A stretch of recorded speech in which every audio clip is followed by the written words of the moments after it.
Hello everyone, my name is Jen and welcome to the Book Refuge.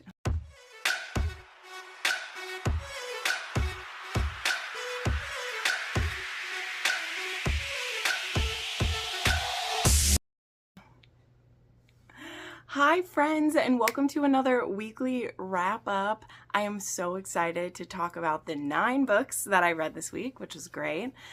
Reading has been like a little bit of a struggle for me, but when I was doing up my notes, I realized I still got through 9 books, which is amazing. We're starting off this video with a little bit something different, so I want to dive right in. But first, I do want to say a warm welcome to Amber Reads Romance, joined my Patreon, which is so sweet. I did add 2 more annotated book slots this week, which was amazing. They, of course, went pretty quickly. I don't always know too far ahead of time when those will be available or happen, but I was very excited to add those. So thank you to everyone who's new to the Patreon and everything like that. So what I'm going to start this out real quick with is I actually have a little unboxing to do. So Zenith reached out to me and asked if I would be willing to do a little unboxing. They did give me a gift of these glasses, but I'm not going to be making commission off of anything. I do have a coupon code that I'll share at the end, or at the end of this unboxing quick, but we're just going to do a quick little unboxing of these. I actually think the box is so cute. Like, honestly, it looks so cute. I may use this as like a pencil case later. I don't know. We'll see what it looks like inside. So it's just a nice plain little box. It actually came just basically this box, but like shrink wrapped with a like shipping on top of it. So it just looks like this. And then I don't want anything to fall out, but there's this little tab to pull. Okay, and I see we have some instructions for care is included. And then the glasses are like wrapped in a wrap here. Oh my gosh, they're so pretty. So I did get to pick these, and I will include a picture of everything I put in it. I don't remember off the top of my head, but I know that I picked blue light glasses, and I myself did pay to upgrade to anti-glare. That is a coating that I got on mine. See, I'm washing these off. I'll show these to you before I put them on. I picked these lovely rose gold ones. They have this pretty side detail right here, and they're so cool. So you are, of course, able to put in your prescription if you'll need that. For me, some of you longtime viewers might know I actually had LASIK 3 years ago. I had it only a month before the time we shall not name happened, because I was going on a missions trip and I didn't want to bring glasses or contacts with. So I had LASIK a month before I went on that. But here are these beautiful, we're going to do a little try on here. And it's kind of cool what it does for anti-glare. So like my ring light looks like that. That's kind of cool. We'll see how this looks. But here's an up close of the side.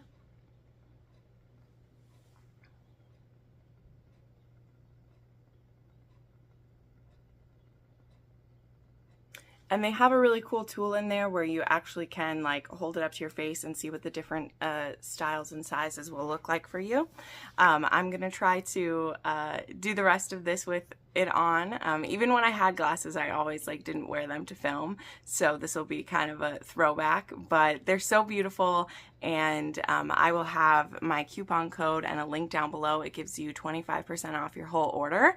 And I'm not gonna lie, I'm already planning to get some for my mom for Christmas because she never treats herself to good ones. So yeah, I'm definitely gonna be ordering again. There are some very reasonable frames there.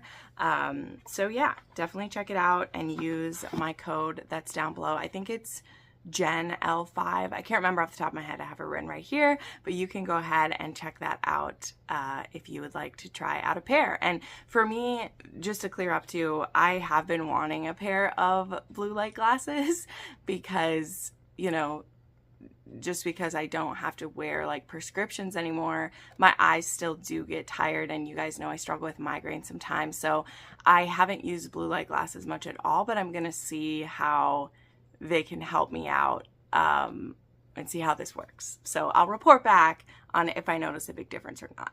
So let's go ahead and get into the books that I read this week, because as I said, we do have 9 books to get through. Now, if you don't know, I always have my notes down here, so if you see me looking down here, that's what we got.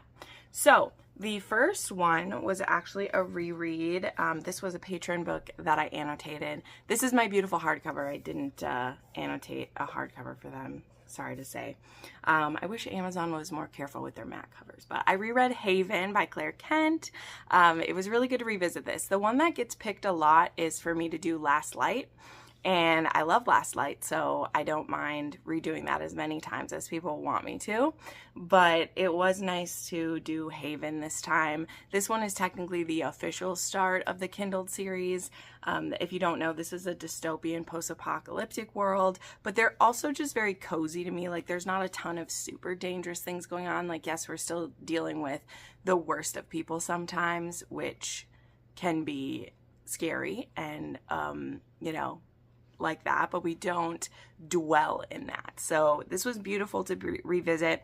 This one is, of course, about Haven Town, or the town of New Haven, which is basically run by Jackson and Faith, who her parents / like his adopted parents like helped. I don't think that they were the same, but they were like in the same area, and he was from foster family in this town, and when everything went down, they had like protected this town, and eventually most of the adults have died, and so Jackson and Faith take over the care of this, right?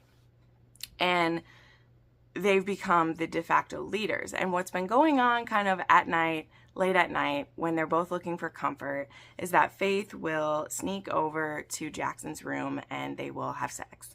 And they don't talk about it during the day. They don't do more about it than that. But it's very, I don't know, it's just a very interesting scenario for them. And of course, because it's Claire Kent, the hero, you know, doesn't speak about his feelings, but he feels like there's something really great happening between the two of them, and she doesn't quite know what's going on. So yeah, there's that. But I loved revisiting this. This one is a 4-star read for me, and it is a 3 on the spice scale. Like, there's sex in pretty much every chapter of this one. It's nothing like over the top super crazy, but these two, their relationship, well, it isn't based on sex because they've known each other since they were really young. It is like where things start to get romantic. But the way Claire Kent always does that, I just really love. Next, we just have a quick one to talk about. We have Yakuza Lover Volume 8. This is by Nozomi Mino, and I've been making my way through this. I'm pretty much caught up. I think I only have Volume 9 that I haven't read yet. And this is, like, I will be honest, this used to be kind of a comfort manga to me, because it's just so wacky, the things that Yuri and Oya get up to. But I haven't been enjoying the past couple. I don't know. The story just isn't engaging to me, and I don't know. I'm obviously not painting all manga with this brush, but I have been feeling it with series where they're going on a little ways. Like, I know it's kind of like a TV show, like there's always going to be new antics, there's always going to be things coming up, but I don't really feel like there's a forward momentum of this story. I don't understand the story arc that's happening. Maybe it's because I've read some of them very spread out, so I'm just not feeling it with this one the way that I did in the beginning when we met everyone. And like, this one just had so many abrupt things going on. Like, they go away for her birthday, but then he gets called away, or is it Valentine's Day? For Valentine's Day, and then he gets called away immediately. And then she's just there doing stuff, but then he's back right away. Like, why did he be I don't understand what was going on with this one. So this one I did give a 3. These are usually like a 1 on the spice scale, and we'll move on because I don't want to rag on it, and I'm not giving up on manga. That's only one manga that I'm kind of just like, but it's losing its luster for me is kind of the point. I'm not like vibing with it as much as I have before. So what are you gonna do? There we go. All right, next I finished Ransom by Laramie Briscoe. So this was another book that was a freebie. I got it in the same sale that I got the Resting Warrior series, which will come into this video more as well.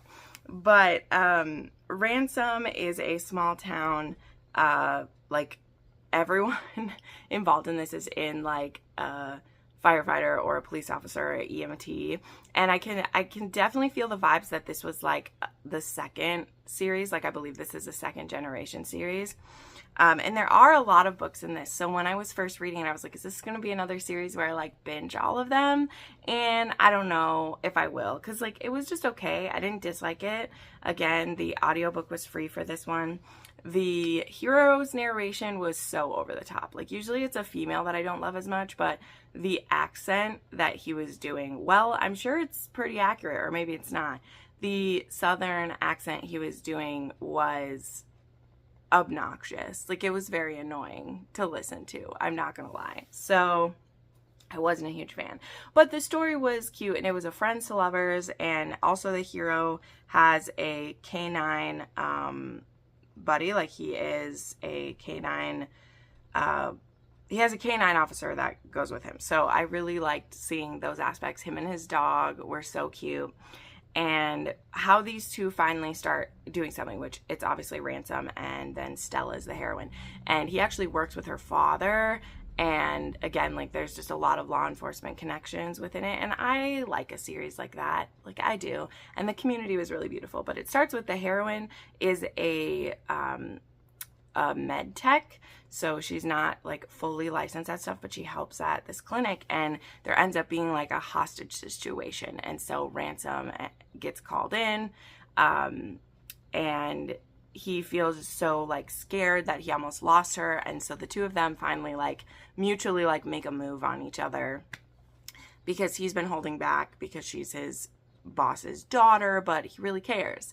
And yeah, this one didn't really have like a third act conflict, like in the relationship, didn't have a third act breakup, and they were really sweet together. This book took me over a week to get through. I kept easily putting it down for other things. So that's kind of a gauge for me, is like, if I can easily put this down, then it's probably not the best, right? So I gave it 3.5 stars, and it's a 3 on the spice scale. All right, then we had Stolen Hearts by Jagger Cole.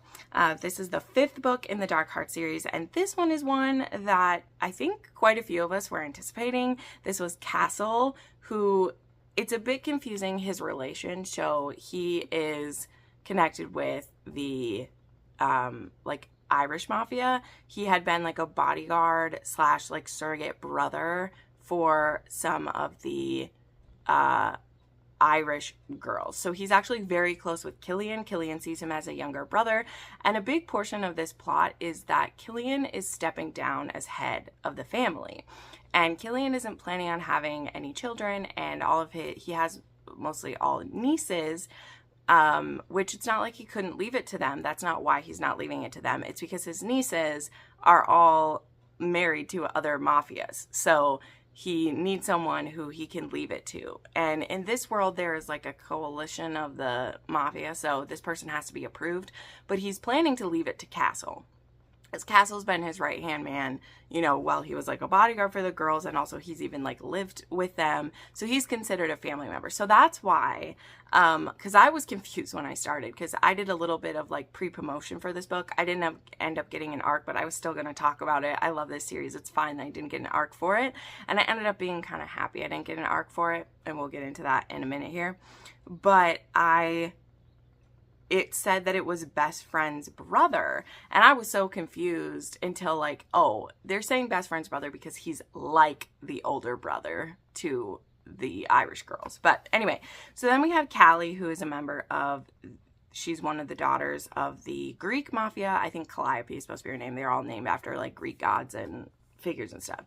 And we've known for like the whole series that she's supposed to marry this Bratva member, who's this slimy older guy.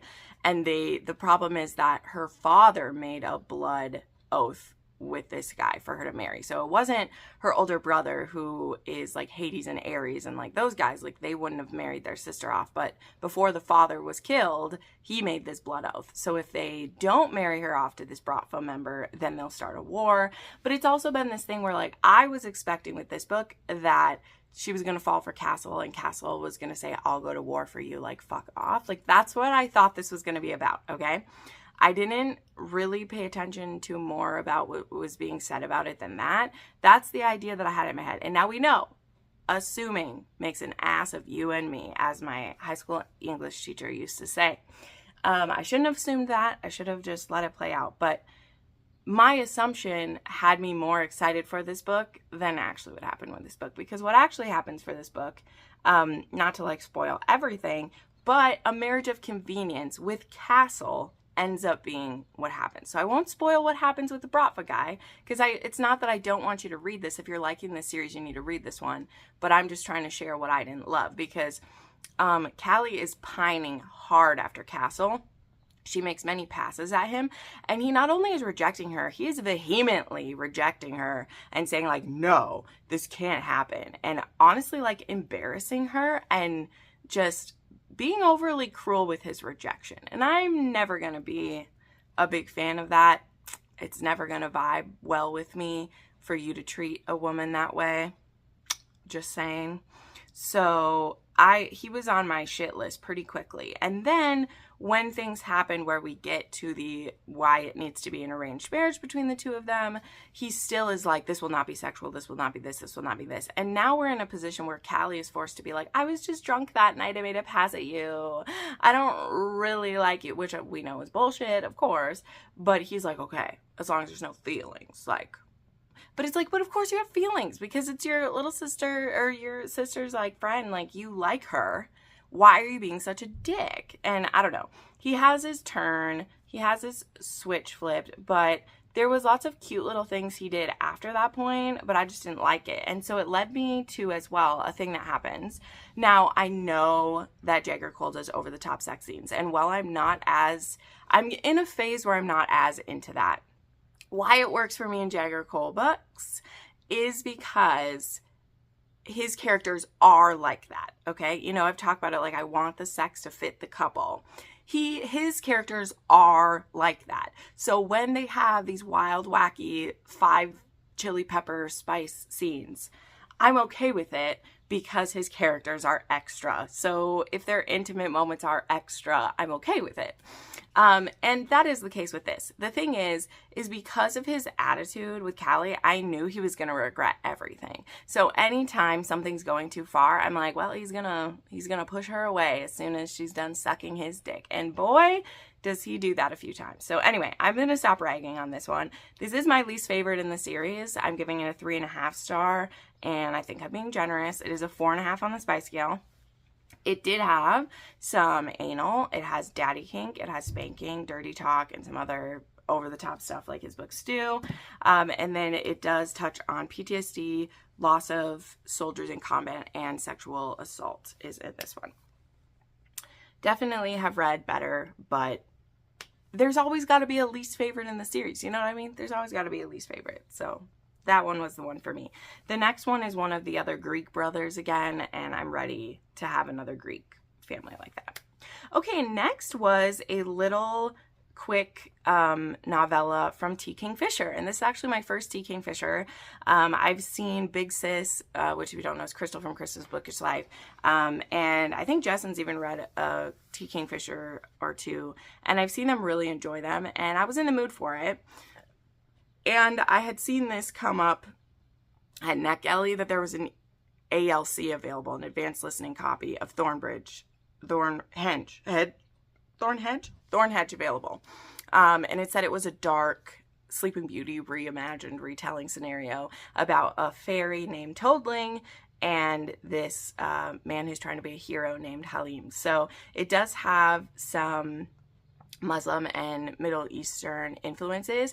I didn't necessarily pick up on all of those because that is not my like area of expertise, but there are a few, you know, like keywords that are spoken that really work for me, and I liked how it was used in the story. Again, don't know if that's historically accurate or appropriate. If that is your culture, you'd have to tell me, but in the context of this little like fairy tale reimagined, it was interesting. It also isn't from the POV of either the prince or the princess in this. The Sleeping Beauty character, Toadling, is a fairy and is a type of like changeling, and she gets called to deal with another changeling that is like someone's trying to exchange this child, and it is from the family that she is originally from. And so she gets called to do something about it, and she ends up making a mistake, and now this fairy child is wreaking havoc, and so she has to do something about it. So the way that it kind of turns, you know, the tale on its head, which I don't want to spoil it, but it has to do with why might Sleeping Beauty have been cursed. That wouldn't have been necessarily a foul thing to happen. What if the curse was necessary? Which is interesting. And there's also like a dual timeline going on, because we're seeing this land after the curse has been enacted, and then we're seeing the things that lead up to the curse happening. So this was just a real quick. The audiobook was only like 2.5 hours, so it only took me like an hour and a half to listen to this. And it was just my first little taste of T. Kingfisher. I do have more of their books available to me that I want to get to. I really want to read Sword Heart soon. That definitely seems like a winter book I'll want to read. So yeah, this one, it doesn't have any steam, of course. It doesn't barely even have any romance, but it's there, and it has an HEA of sorts still. It's not even that it will be an unconventional HEA, which it kind of is, but it's just that we end the story kind of like before we see it. So I don't know, if you've read T. Kingfisher before, maybe this is right up their alley, maybe it's not. I don't know, it was my first one, but I gave it actually 4.5 stars because I really had a good time with it. I was listening to it, I was sewing, and so I had a good time, for sure. All right, then I had another arc, and this one was for Peaches and Dreams by Juliet Cross. I was such a slowpoke to read this one. Oh, arcs have been hard for me, even when they're from authors that I really love, which again, to touch on, that's why I wasn't mad that I didn't get an arc of Stolen Hearts, because I would have barely had time for it as it is. But Peaches and Dreams is book 4 in the Green Valley series from Smarty Pants Romance, and it's the second book by Juliet that's in the series. So she did book 2, which was Parks and Provocation, and then there is book 4 here, which is Peaches and Dreams. And this one is about Marley and Wade, and Marley is the podcast partner to the heroine from the first one, so that was cute. And Wade is a grumpy, bearded, single daddy, okay? And this was adorable, and it actually starts with the heroine and the hero's son. He has like in her shop, and he like breaks something, and she doesn't want him to feel bad. So then when Wade comes in, like she takes the blame that, oh, it's my fault that I broke something. And he's like, really? You broke a super expensive item? Does that happen to you all the time? And so you can tell she's covering up for his kid. And so yeah, these two definitely like know each other, but he, you know, hasn't made a move for, you know, reasons that have to do with him being a single dad, and knowing that whoever he chooses to be with like needs to be a good mom for his son. And yeah, so they also really know each other because their friends are together, because like he's friends with the hero from the first one, and she's friends with the heroine, so they're around each other a lot that way as well. But I really like how it ended up playing out with these two. And so there wasn't a third act breakup. There wasn't an overly amount of angst. It was a lot of the angst at the front end of him, you know, not knowing if he's ready to be with someone yet, not knowing if he's ready to make a move, and her being like, hey, let's do it. So yeah, Marley's very bold. She just pops it out of her mouth how she feels about things. And yeah, I just love how it plays out. And it was very sexy. It was very fun. There was a deer stand scene. Also the heroine makes moonshine. That's a big part of it. Sorry, my brain is fuzzy this morning. She wants to become her own like distillery. She wants to open this place, and there's this contest happening, and she ends up asking, well, Wade kind of volunteers it, but she was hoping that he would, that his grandpa used to make moonshine, and so he has this cabin that has the still at it and everything, and he offers to let her stay there. So they have this secluded cabin that they end up at quite a few times, that of course has a place to stay overnight if you need to. So there's some fun stuff with that. But the heroine does have a few like like issues in her past that caused some hiccups, but again, there isn't a third act breakup. There's just a little bit of like, we need to make sure we're fully on the same page type of stuff. So this was a 5-star read for me, and it was a 3.5 on the spice scale. And there was like a slight daddy kink, I guess, because she would call him like Daddy Wade sometimes, which was really cute. And yeah, there's definitely, if you have a beard kink, like this is a good one. And yeah, there was some spanking and dirty talking involved. It was great. All right, next was another reread for me. This one I annotated for a patron as well. It was Lady Isabella's Scandalous Marriage by Jennifer Ashley. This is book 2 in the Mackenzie series. It comes right after The Madness of Lord Ian Mackenzie. This is one of my favorite historical series ever, and I was so happy when one of my patrons picked this one because I haven't reread any of the books in the series except the first one, which I have read many times because it is a 6-star read for me. It was in my top 3 reads from 2019 or 2020. I absolutely adore it. But this one is a marriage in trouble. They're actually separated, but they got together basically after a whirlwind night. Like they'd only known each other like 8 hours, and they eloped together. Mac is an artist and is very eccentric, and Isabella, it was her debut and she was just swept away by him. And they've been married for 6 years, but for 3 of those years, they've been separated. And Isabella is still considered a part of the Mackenzie family. The brothers all love her, but she's kept herself apart from Mac. And there are some very heartbreaking reasons why that's happened. A major one of them being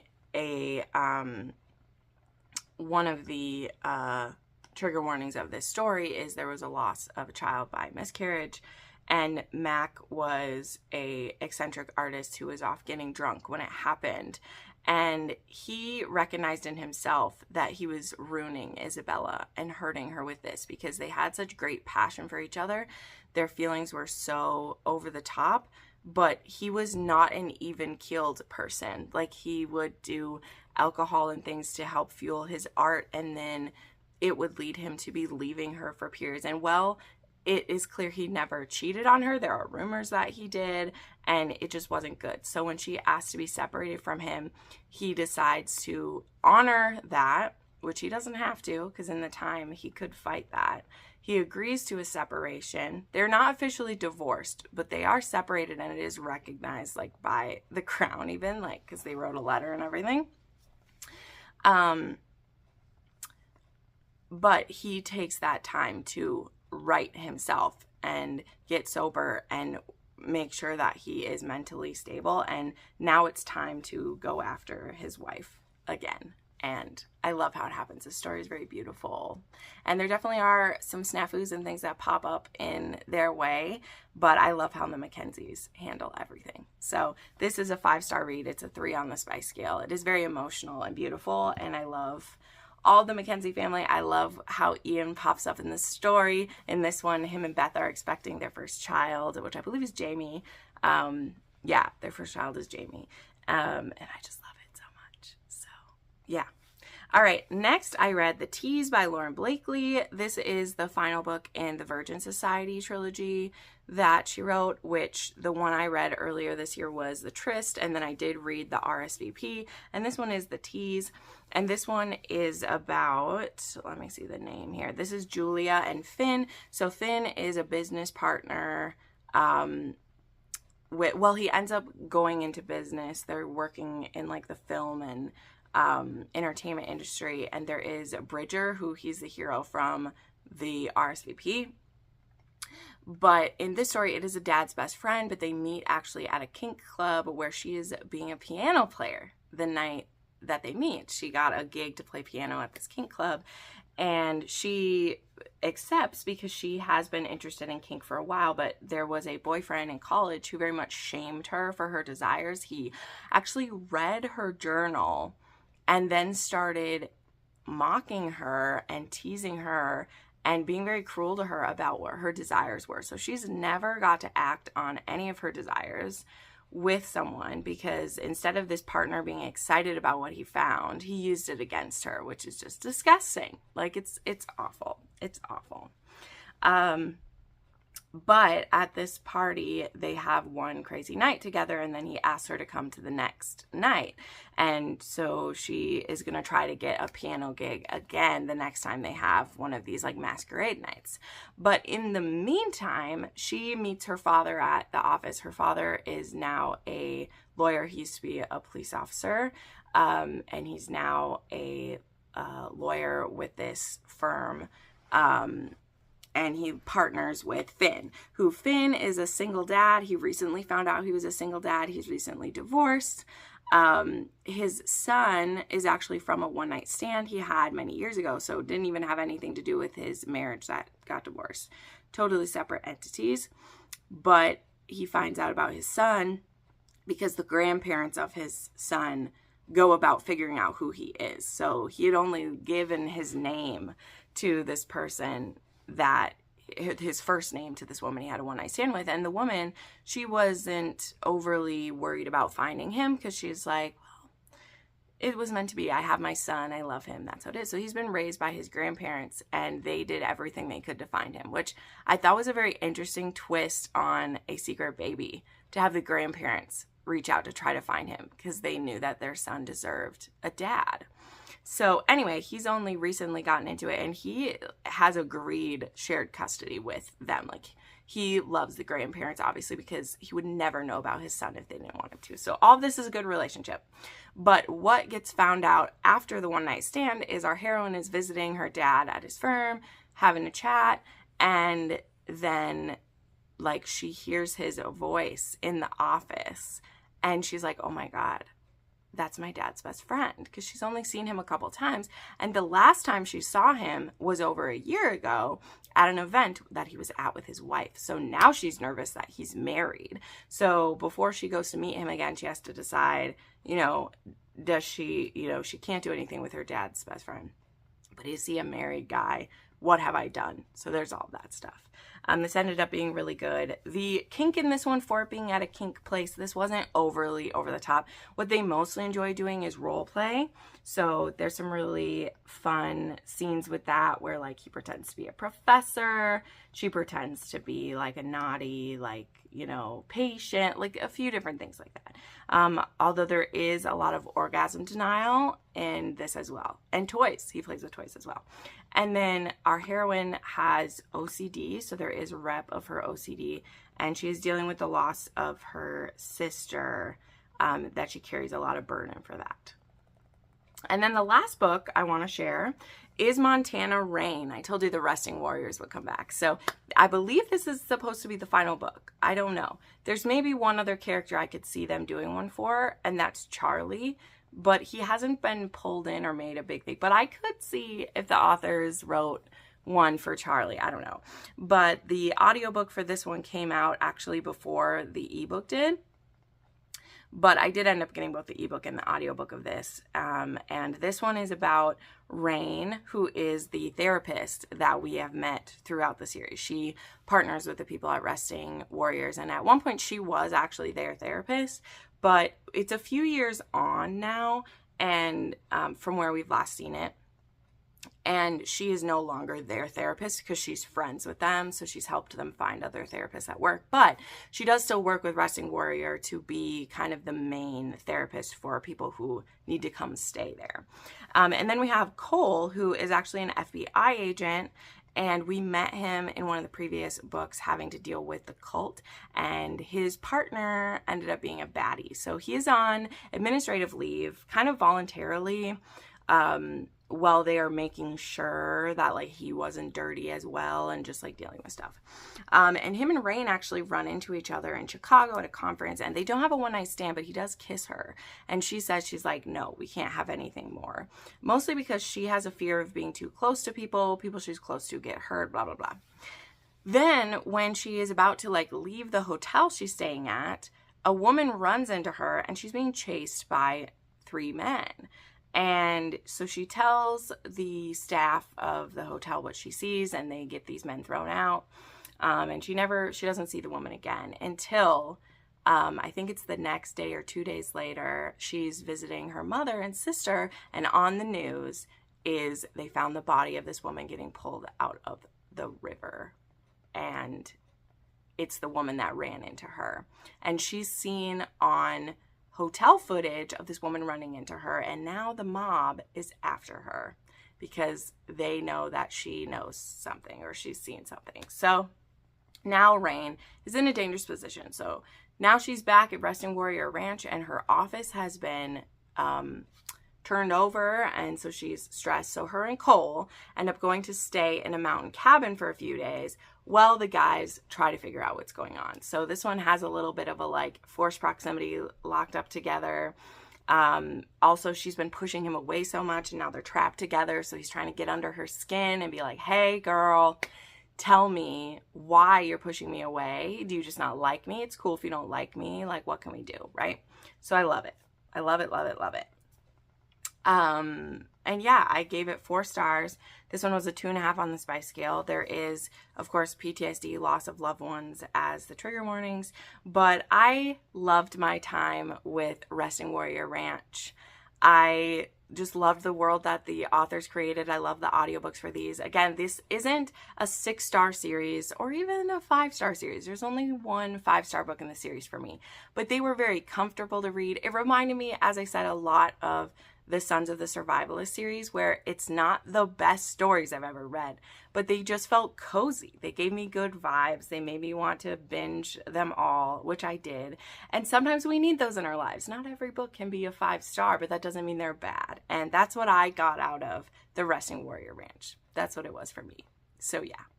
But anyway, I'm going to wrap this video up. Thank you again to Zenith for sending me these amazing glasses. It is difficult to wear them with this. I've kept my head kind of turned, but if you would like to check out what they have, which again, they have some that are very discounted, and you are also able to use the 25% off. I don't know if that's only on full priced items. I'll have all the info down below, but these were extremely reasonable, and I love them. So check them out.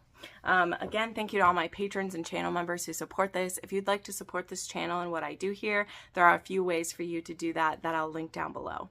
Thank you so much for watching, friends, and I'll see you next time.